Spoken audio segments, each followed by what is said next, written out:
அன்பார்ந்த மகர ராசி அன்பர்களே, கடந்த காலகட்டங்கள்ல குருவுடைய பார்வை இல்லாம எடுக்கின்ற முயற்சிகள் அத்தனையுமே தோல்வி தோல்வி தோல்வி. இப்ப இந்த அதிசாரம் வாங்கின குருவுடைய பார்வை உங்களுடைய ராசிக்கு பட்டதுனால முயற்சியில வெற்றி வெற்றி வெற்றி. கடந்த காலகட்டங்கள்ல உடல் நலத்துல தொந்தரவுகளாக இருந்தீங்க, மன அழுத்தம் இருந்துச்சு, பொருளாதாரத்துல தடுமாற்றம் இருந்துச்சு, அதே போல வேலையில பிரச்சனை இருந்துகிட்டு இருந்துச்சு.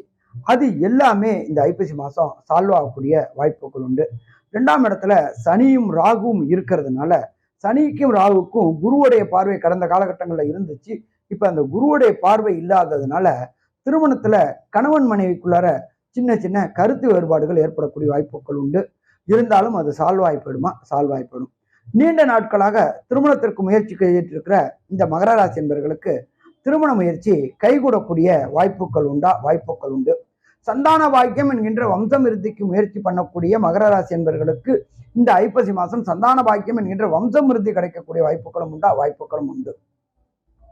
புதிய வேலைக்கு முயற்சி பண்ணக்கூடியவங்க, சாமி நான் படிச்சிருக்கிறேன், ஆனா எனக்கு படிச்ச படிப்புக்கு வேலை கிடைக்கல அப்படின்னு நினைச்சுக்கிட்டு இருந்த மகர ராசி என்பவர்களுக்கு படிச்ச படிப்புக்கு உண்டான வேலை கிடைக்கும்.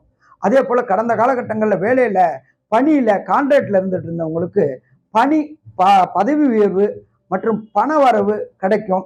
மொத்தத்துல பார்த்தோம் அப்படின்னாக்க இந்த ஐப்பசி மாசம் மகர ராசிக்காரங்களுக்கு வெற்றி வெற்றி வெற்றி. இதை தவிர பார்த்தோம்னாக்க 8க்கு உண்டான சூரிய பகவான் உங்களுக்கு ராசிக்கு 10ஆம் இடத்துல நீசபங்கம் அடைஞ்சிருக்கிறாரு. இது தொழில்ல முடக்கமும் சொணக்கமும் இருந்தவங்களுக்கு, பொருளாதாரத்துல சரிவு இருந்தவங்களுக்கு சரிவுகள் சரி செய்யப்படும். திடீர் திடீர் பணவரவு வரக்கூடிய வாய்ப்புக்கு உண்டு.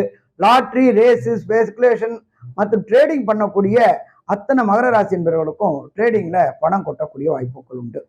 இதை தவிர புதிய தொழில் தொடங்கணும் அப்படின்னு நினைக்கிறவங்களுக்கு புதிய தொழிலில் ஏற்றம் கிடைக்கக்கூடிய வாய்ப்புகள் உண்டு. புதிய தொழிலுக்கு எடுக்கக்கூடிய முயற்சிகள், ஸ்டார்ட் அப் கம்பெனி தொடங்கணும்னு நினைக்கக்கூடியவங்களுக்கு அரசோட உதவியும் கிடைக்கக்கூடிய வாய்ப்புகள் உண்டு. அதன் மூலியமா வெற்றி வெற்றி கிடைக்கக்கூடிய வாய்ப்புகள் உண்டு. மொத்தத்தில் பார்த்தோம் அப்படின்னாக்க மகர ராசி என்பவர்களுக்கு இந்த ஐப்பசி மாதம் அமோகமான மாதம் சொல்லலாமா? அமோகமான மாதம் சொல்லலாம். இவங்களுக்கு 85 விழுக்காடு இந்த ஐப்பசி மாதம் பலன் தரும் சொல்லலாமா? பலன் தரும் சொல்லலாம். நல்லது. நமஸ்காரம்.